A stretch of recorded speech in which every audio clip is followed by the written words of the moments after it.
美国持续挑拨中印关系，一旦中印开战，印度将讨不到半点便宜。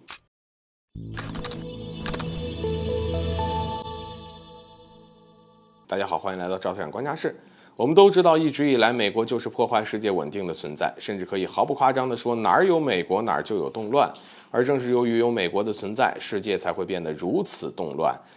但是美国却丝毫不对自己的行为有所收敛，反而变得更肆无忌惮啊！这不，此前美国还想搅局中印边界问题，美国国会直接通过了决议，承认了麦克马洪线。而所谓的麦克马洪线，则是1935年英国伪造的中国与印度的边界。而美国的这一行为，相当于将中国9万平方公里的领土承认给了印度。对于美国的这一行为，中国肯定是不会答应的。当然，美国之所以这么干呢，就是想借此来挑拨中印关系，让中印在边界问题上发生冲突。而印度似乎也是甘愿受美国的怂恿，不断在中印边界上制造摩擦，使中印之间的矛盾不断地被激化。此前，中印加拉万河谷事件就是印度对中国的挑衅，这也一度导致中印关系出现恶化，甚至有了进一步扩大的风险。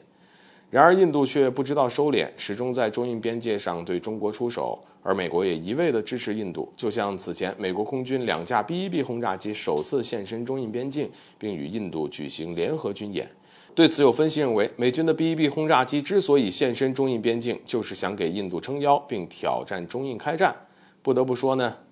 美国这一行为相当危险，一旦中印开战，对印度来说将讨不到半点便宜。要知道，印度与中国的军事实力相差其实还是很大的。如果凭借印度的自身能力，自然是不能对中国构成任何威胁。而单单中国在西部地区部署的空中力量，就够印度喝一壶。要知道，解放军在西部战区同时部署了歼16与歼20，而中国强大的空中力量，或许让印度战机呢连飞起来的勇气都没有。此外，印度侦察卫星系统上也相当落后，甚至拿不出一套像样的侦察卫星。而中国在这一方面可谓全面碾压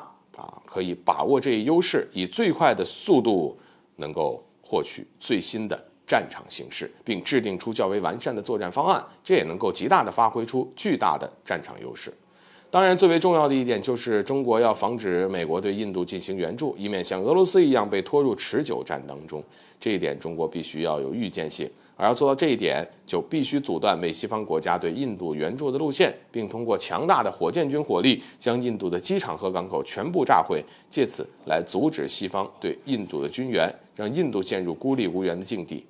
对中国来说，如果印度继续对中国进行不断挑衅的话，中国也不需要客气，毕竟在主权问题上，中国早已有言在先，到时候不要怪中国事先没有提醒，而中国可要老账新账一起来算。好了，本期节目就到这里，欢迎点赞转发，留下你的精彩评论。